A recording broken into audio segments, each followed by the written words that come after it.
Welcome to the Deep Dive. Today we're going to dive into some pretty wild stuff, actually, all stemming from this recent live Q&A that you sent our way. This Q&A session really did cover a lot of ground. Everything from the very beginnings of a unique method for exploring the inner world to fresh perspectives on historical narratives. I mean, we even touch upon the nature of consciousness itself. Yeah, definitely a lot to unpack. And it's also pretty interesting when you consider the source.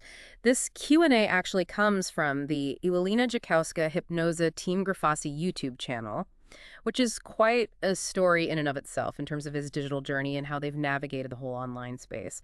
At the time of this recording, they were actually broadcasting simultaneously across 7 different platforms. Wow, 7. Yeah, so there were 2 Facebook pages and 5 YouTube channels. Okay. That's quite a reach. It is, and there's a really interesting reason for this multi-platform approach. I was going to say, it wasn't always this spread out, was it? Yeah, no, it wasn't. So they had initially started with 2 YouTube channels that were focused on what they call investigation. One of those channels, though, was in Russian. And following the conflict oriente Occidente, as they referred to it, they encountered some pretty significant censorship issues. Oh, wow. Yeah. It resulted in multiple content strikes in very short succession, which ultimately led to that channel being shut down. Wow. Talk about needing to adapt. Right. So what happened to that closed channel? Well, instead of just abandoning it, they made a pretty strategic decision. So they took that second investigation channel and basically repurposed it into a new one, which they've called Academy. And their thinking was this would allow them to strengthen their online presence and actually support their 3 main areas of activity. So their 3 main areas would be client sessions, the investigations, and now they've added this education and training component through this academy. Very resourceful thinking. Yeah. So our mission for this deep dive is to extract those really juicy bits, the key insights, surprising nuggets of information from this Q&A, and basically give you a really streamlined understanding of what was discussed there. So let's get right into it. How did this whole unique method even come about?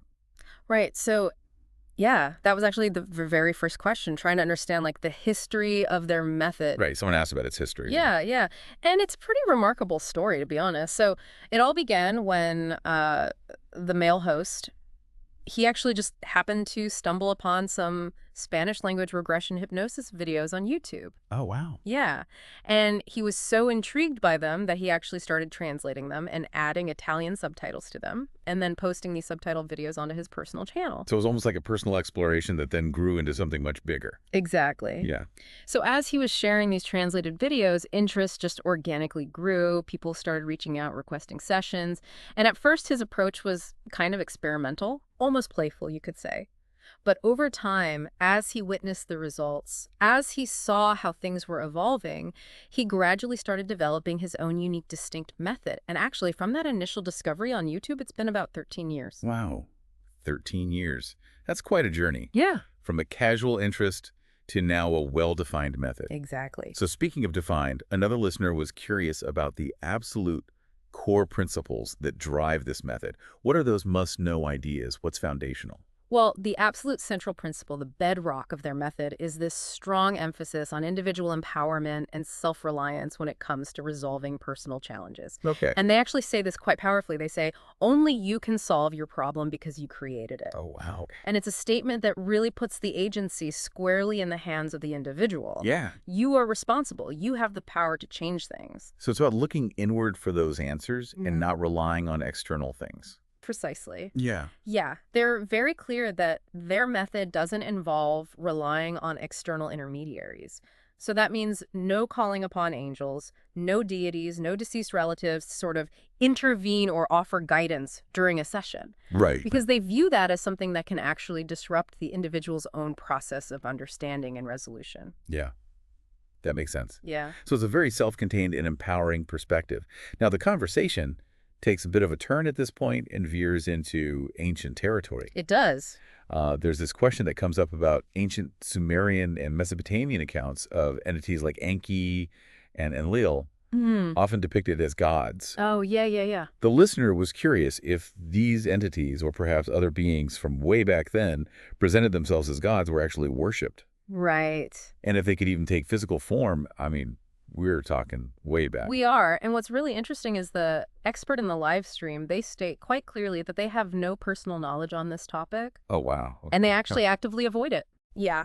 And the reasoning behind that essentially boils down to skepticism. Okay. Skepticism towards unverifiable historical accounts, regardless of the source. So whether it's the Bible, the Quran, or these ancient Sumerian tablets. Right. The fundamental question is, how can we really be certain about events that happened so long ago based only on written records? Right. It's that challenge of trying to interpret the distant past, isn't it? Exactly. And they introduce this really interesting concept of limited, isolated co-creation, Okay. suggesting that these ancient beliefs and worship practices could have actually been very localized phenomena, Right. shaped by very specific cultural contexts and understandings of the world at that time.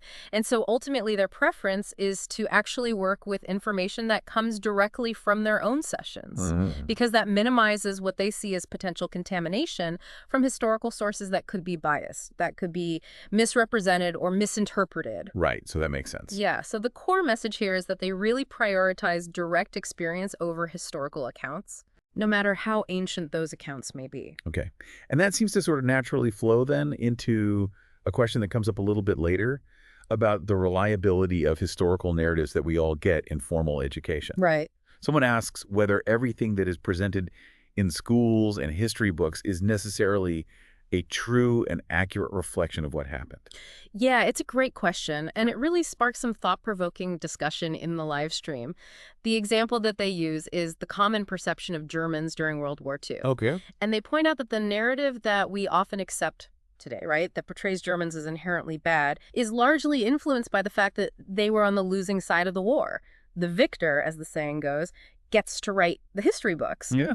and assign those labels of good and bad. It really makes you think about that lens through which we view history. It does. Like if the outcome had been different, how different would our understanding be? Exactly. And they actually connect this back to that earlier discussion about figures like Enki and Enlil, and even religious figures, right? The principle is the same.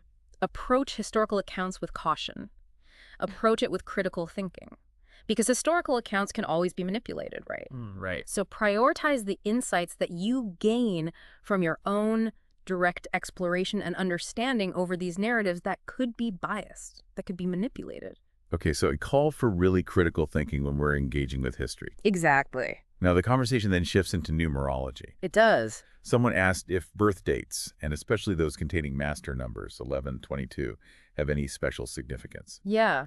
And this is an area where both of the hosts in the live stream, they were very upfront about their lack of expertise in numerology. Okay. They openly admit they don't know much about it, but they do offer a perspective that's grounded in their core principles, Okay. which is interesting. They suggest that numbers might carry meaning within, let's say, self-created systems of understanding, or even shared systems of understanding. So if you and a group of people have imbued certain numbers with specific meanings, then within that framework, those numbers can offer information and insights. So almost like a personal or shared symbolic language. Exactly. But they also emphasize the very subjective and relative nature of these interpretations. Yeah. What a number means to one person or in one system might be entirely different in another context. That makes sense. Yeah. So the meaning is really often in the eye of the beholder, or in this case, the creator of that symbolic system. Right. Okay. Now, there was a question that delved into something a bit more, I don't know, maybe persistent. The issue of recurring entities. What happens if someone tries to get rid of these entities, but they just keep coming back? Or even attach themselves to other people? Right. So it's a really tricky situation. And they acknowledge that a definite answer would require a much more personalized analysis, which would probably involve a session, right? Right. But they did offer a possibility. They said that even if direct attachments to an individual are cleared, Right. connections could still persist through other people. Wow. If the individual sort of inadvertently keeps those energetic pathways open. So it's not just about addressing the immediate connection. It's also about understanding any sort of underlying vulnerability that might be there. Precisely, yeah. And this led to a discussion of their academy and their first-degree operator training, because they suggest that these resources can equip people with that deeper understanding of their own energetic dynamics, Right. which can help with identifying and effectively closing those avenues for connection. And actually, they do mention that there are prerequisites for a special course that they have coming up, and one of those prerequisites is having completed the first-degree operator training material. And they mention a deadline that is approaching for that course announcement. So, if you're interested, definitely look into that. It sounds like this academy is becoming a central resource for people who want to really dive deep. Definitely. Okay, let's shift gears a little bit here to a question that is quite different. The consciousness of insects. Oh, wow. Someone was curious about whether creatures like mosquitoes, bedbugs, ticks, if they have their own form of consciousness. Right. Which is a question I don't think any of us really spend too much time thinking about. It's true. But It's fascinating, though. it is. It is. The explanation that they give is that these creatures operate with a very basic level of consciousness. Okay. They're actually described as living portals, essentially open channels that receive information or even programming from a superior intelligence to drive their instinctual behaviors.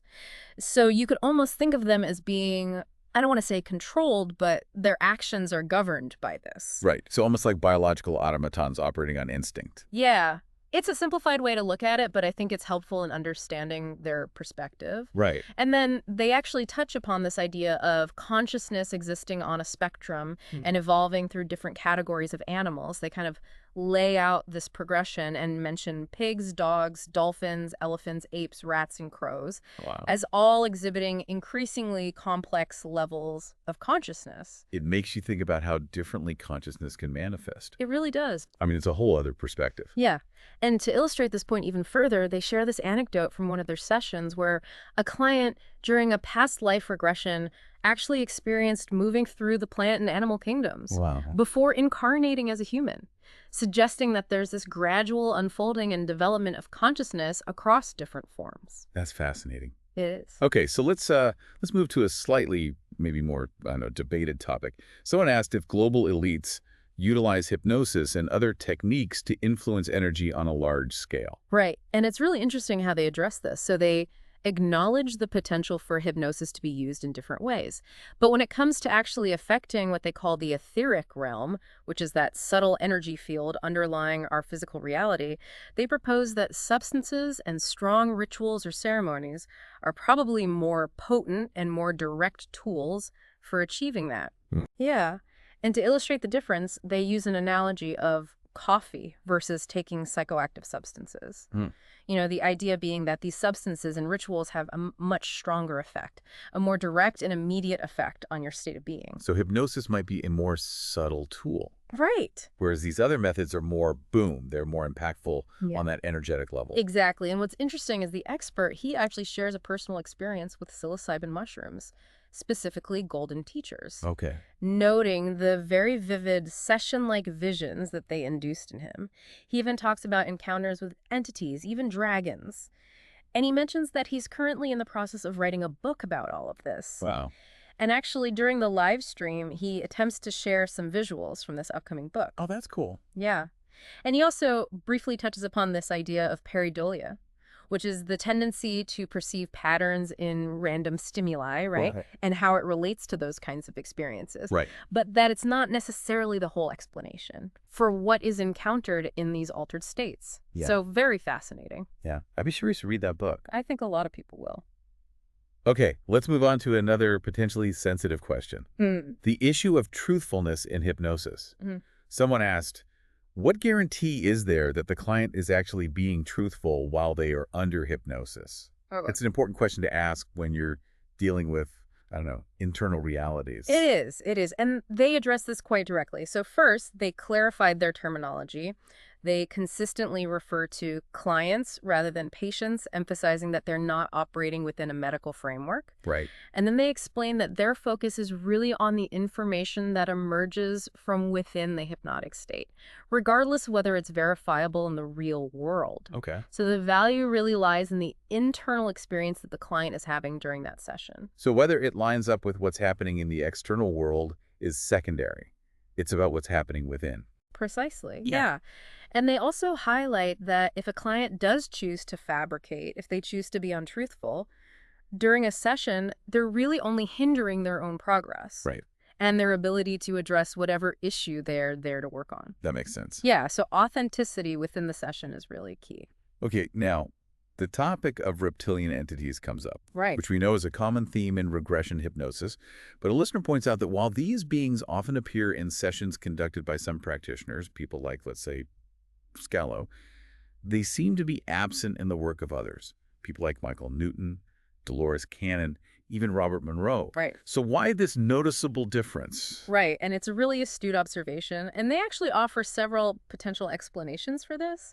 So one possibility is that these reptilian entities, they might initially present themselves in deceptive forms. Okay. They might appear as benevolent, positive beings as a way of gaining trust or access. And then another really important factor they highlight is the potential influence of the operator's own belief systems and expectations. Okay. Because if a practitioner has a very strong belief in the existence of these entities, or if they are even subtly leading a client towards that narrative, it can shape the client's experience within hypnosis. Right. And they contrast this with their own Grifasi method, which emphasizes allowing the client's revelations to unfold spontaneously, without any preconceived notions or prompting from the operator. Okay, so the facilitator's own worldview. Can have an impact, Yeah. definitely, yeah. Wow, okay. They also propose that the Grifasi method actually delves deeper, just by its very nature, into what they call the esoteric root of a problem, Okay. and that in this deeper exploration, individuals might encounter entities that are less pleasant or more challenging, like reptilians. And they use this great analogy of a hospital. You know, if you go to a hospital to resolve a serious health issue, Right. you might have to undergo unpleasant procedures, you might have to confront some uncomfortable truths. Right.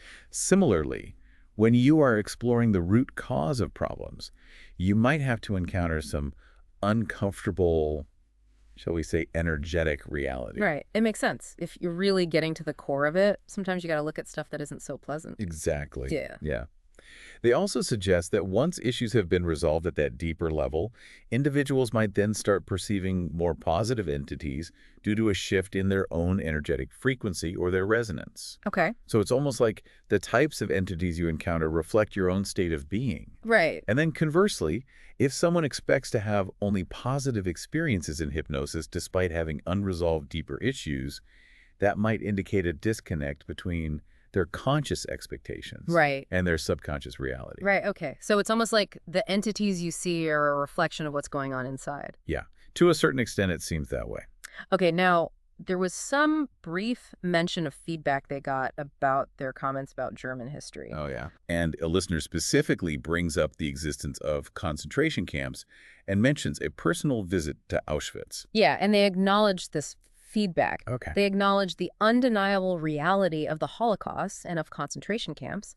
The male host actually even mentions his own visit to Auschwitz and the photographic evidence that exists. But they reiterate their central point, which is the subjective nature of how we perceive good and evil, Okay.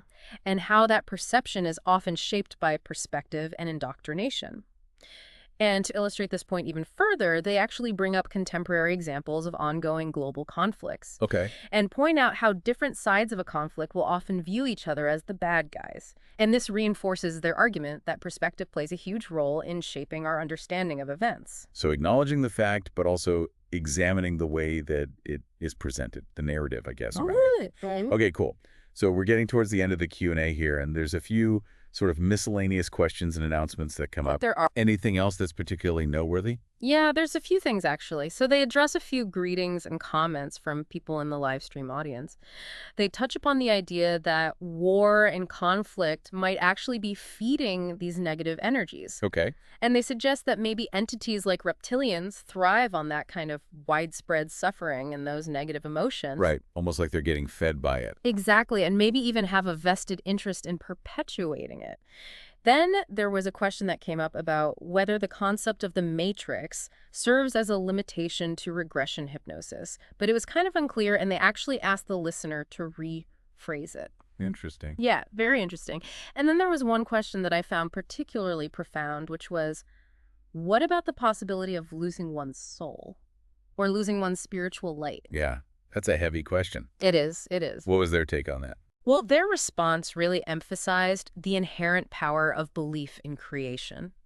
and the kind of fundamental invulnerability that comes with conscious awareness and self-determination. So it's almost like by being aware, by being conscious, by choosing how you want to shape your reality, you are safeguarding It's a yourself. very empowering message. It is. It is. Very reassuring in a way, too. Yeah. Okay, any practical questions came up? There were, yeah. So there was a question from someone who was interested in becoming a hypnosis operator. But this person, they said they had no prior experience or trauma to work from, and they actually directed this person to their Spanish language live stream, which takes place an hour after the English one. Okay. For a more detailed answer to that specific inquiry, there was also a clarification regarding an XX reference that appeared in the chat, which they explained was basically just a placeholder used for sensitive Google data like names, Right. just to protect privacy. Makes sense. Yeah. And then finally, they offered a reminder about the approaching deadline for registration for their special course and reiterated their contact information for anyone interested in booking individual sessions. Okay. Great. So a very wide-ranging and thought-provoking discussion. It really was. I mean, we covered a lot of ground. We talked about the very beginning of a unique method, the potential consciousness of insects. Yeah. We talked about historical narratives, Right. the nature of spiritual being. Yeah. Lots for you to think about out there. Definitely. Our hope with this deep dive was to offer that really concise but comprehensive understanding of what came out of that Q&A session. Right. Give you a valuable shortcut to those core ideas. Yeah, and hopefully spark some deeper reflection on your own beliefs. Exactly. And your own understanding of the world around you. I mean, it makes you really think about the power of perspective It does. and how important it is to kind of seek your own understanding of things, not just accept what you're given. Definitely. 100%. So thank you for sending this our way. It Yeah. really made for a fascinating deep dive. It did. And thank you all out there for listening.